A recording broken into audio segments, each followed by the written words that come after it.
Assalamualaikum warahmatullahi wabarakatuh. Salam sejahtera untuk kita semua. Yang pertama, saya ucapkan terima kasih kepada Bapak Herdi Handoko MPT yang telah memberikan saya kesempatan untuk melaksanakan presentasi. Selanjutnya, perkenankanlah saya mempresentasikan tentang materi kompetensi abad 21 oleh Michael Fulan, mata kuliah pengantar pendidikan pada kesempatan kali ini.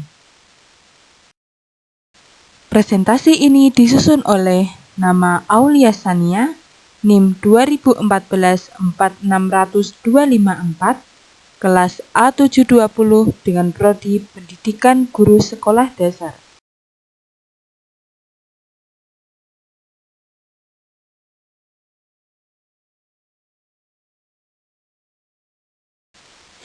Kompetensi abad 21. Yang pertama, kita akan membahas tentang tantangan abad 21. Yang pertama, fundamental change, yaitu perubahan yang sangat cepat dan mendasar dalam semua lini kehidupan, sehingga perlu update dan upgrade dalam segala hal. Yang kedua, evolutionary hangover, yaitu menggambarkan kenyataan yang laju pendidikan kalah cepat, malahan jauh di belakang jika dibandingkan dengan dinamika masyarakat dan tuntutan dunia kerja. Bersamaan dengan itu, karena kemajuan digital atau revolusi digital, pekerjaan lama hilang dan berganti pekerjaan baru. Dalam beberapa hal, mesin dianggap lebih andal dan relatif murah jika dibandingkan dengan tenaga manusia. Yang ketiga, new and different skill, yaitu masyarakat dan dunia kerja pada abad 21 menuntut kompetensi dan keterampilan baru dan berbeda. Kemudian, tuntutan abad 21. Yang pertama, competition, yaitu mampu bersaing pada tingkat nasional, regional, dan global.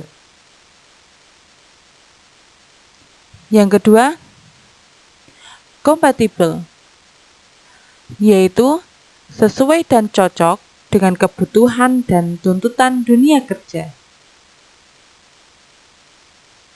Yang ketiga,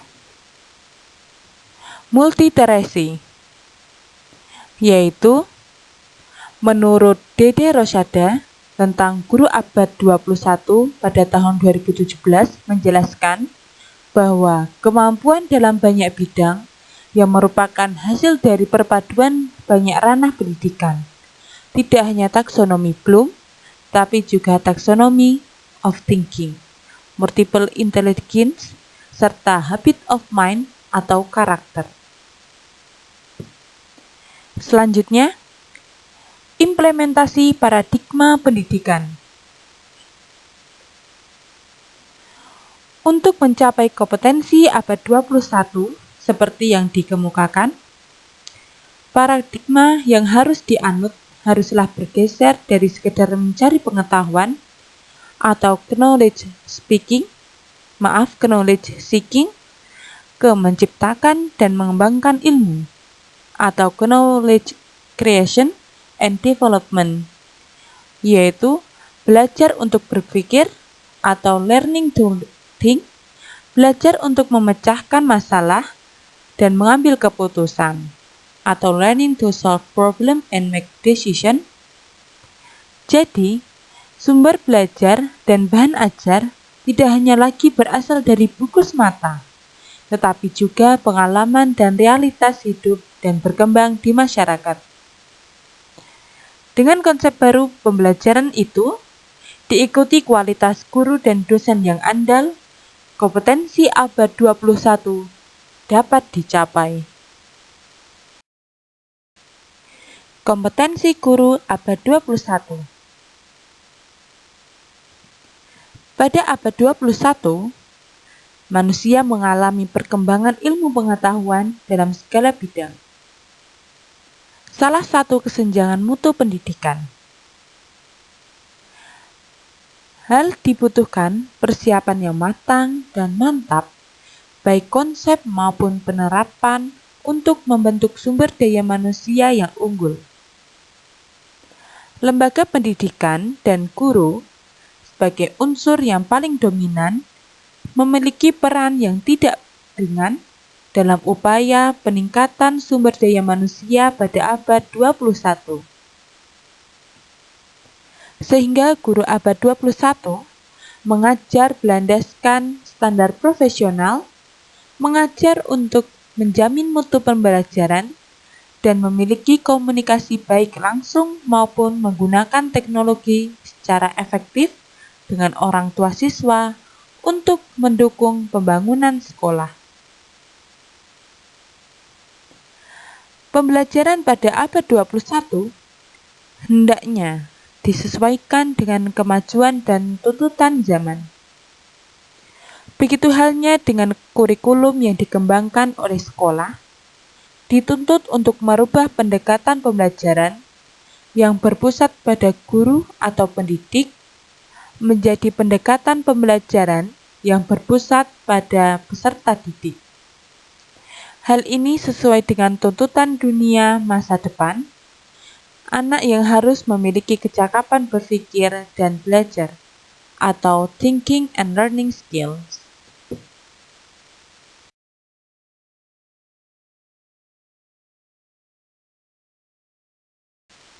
Kompetensi guru. Guru yang mampu menghadapi tantangan tersebut adalah guru yang profesional, yang memiliki kualifikasi akademik, dan memiliki kompetensi-kompetensi antara lain kompetensi profesional, kompetensi pedagogik, kompetensi kepribadian, dan kompetensi sosial yang kualifikasi. Yang pertama, kompetensi profesional. Kompetensi profesional sekurang-kurangnya meliputi A. Menguasai substansi bidang studi dan metodologi keilmuannya. B. Menguasai struktur dan materi kurikulum bidang studi. C. Menguasai dan memanfaatkan teknologi informasi dan komunikasi dalam pembelajaran. Yang kedua, kompetensi pedagogik. Kompetensi pedagogik sekurang-kurangnya meliputi A. Memahami karakteristik peserta didik dari aspek fisik, sosial, kultural, emosional, dan intelektual. B. Memahami latar belakang keluarga dan masyarakat peserta didik dan kebutuhan belajar dalam konteks binekaan budaya.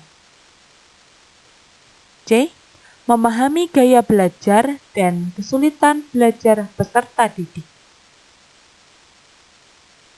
Yang ketiga, kompetensi kepribadian. Kompetensi kepribadian sekurang-kurangnya meliputi A.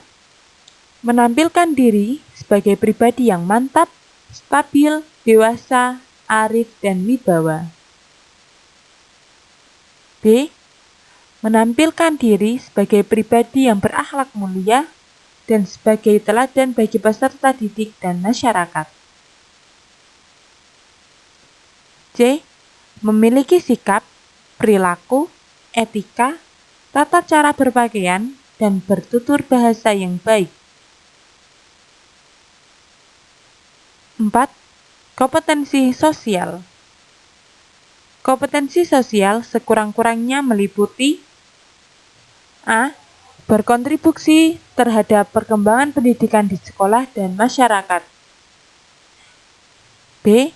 Berkontribusi terhadap pengembangan pendidikan di tingkat lokal, regional, nasional, dan global. C. berkomunikasi secara efektif dan empatik dengan peserta didik, orang tua peserta didik, sesama pendidik, tenaga pendidikan, dan masyarakat.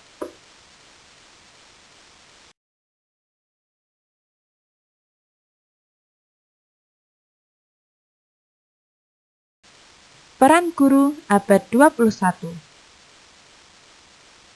Jadi, tuntutan dunia internasional, guru diharapkan mampu dan dapat menyelenggarakan proses pembelajaran yang bertumpu dan melaksanakan 4 pilar yang dianjurkan oleh Komisi Internasional UNESCO untuk pendidikan.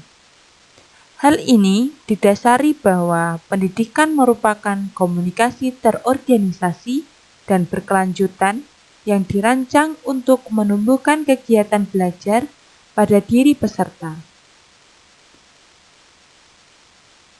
UNESCO merekomendasikan 4 pilar dalam bidang pendidikan,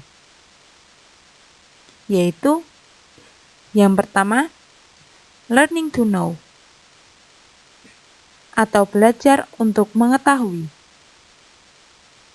yaitu proses belajar untuk mengetahui, memahami, dan menghayati cara-cara perolehan pengetahuan dan pendidikan yang memberikan kepada peserta didik bekal-bekal ilmu pengetahuan. Yang kedua, learning to do, atau belajar melakukan atau mengerjakan, yaitu proses belajar melakukan atau mengerjakan sesuatu. Belajar berbuat dan melakukan, atau learning by doing, sesuatu secara aktif ini bermakna pendidikan harusnya memberikan bekal-bekal kemampuan atau keterampilan.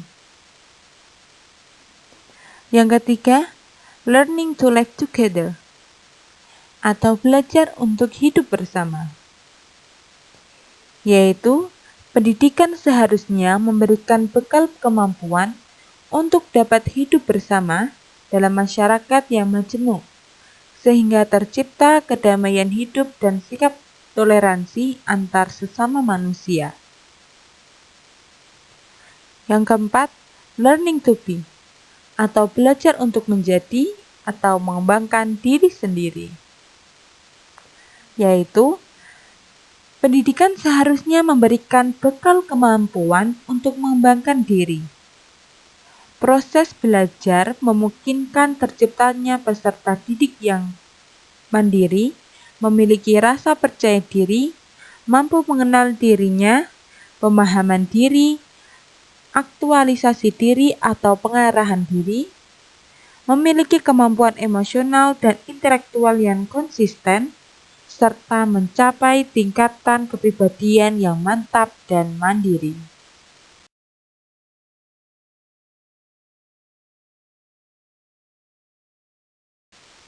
Peran guru abad 21. Pada abad 21, guru merupakan guru profesional yang harus mampu menjadi pembelajar sepanjang karir untuk meningkatkan efektivitas proses pembelajaran siswa seiring dengan perkembangan lingkungan, mampu bekerja dengan kolega, belajar dari kolega, dan mengajar kolega sebagai upaya menghadapi kompleksitas tantangan sekolah dan pengajaran. Guru abad 21 mengajar berlandaskan standar profesional, mengajar untuk menjamin mutu pembelajaran, dan memiliki komunikasi baik langsung maupun menggunakan teknologi secara efektif dengan orang tua siswa untuk mendukung pengembangan sekolah. Peran guru abad 21 dibagi menjadi 3 sudut pandang. A. Peran guru ditinjau dari sudut pandang aktivitas pengajaran dan administrasi pendidikan. Di antaranya, 1. Mengambil inisiatif, pengarah, dan penilai pendidikan. 2. Wakil masyarakat di sekolah. 3. seorang pakar dalam bidangnya. 4. Penegak disiplin. B. Peran guru ditinjau dari sudut pandang diri pribadi. Di antaranya 1. Pekerja sosial.